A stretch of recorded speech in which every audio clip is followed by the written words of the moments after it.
at the entrance of our property. So the Kukui Nut tree right below, they have these nuts. That's actually, it's a fruit. But when the fruit drops, it dries up, and inside is a hard nut, the little hard shell. The shell is cracked open, and then there is a kernel that looks like a macadamia nut inside. Now, that kernel, we would take the midrib of the coconut frond and sew several of the nuts right on top of it, and then stick it in the coconut shell of sand.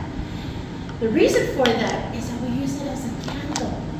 When you light it, the kernel burns for 15 minutes, and then each kernel burns the same. So if you have 4 kernels on that wick, you have a whole hour. So it also...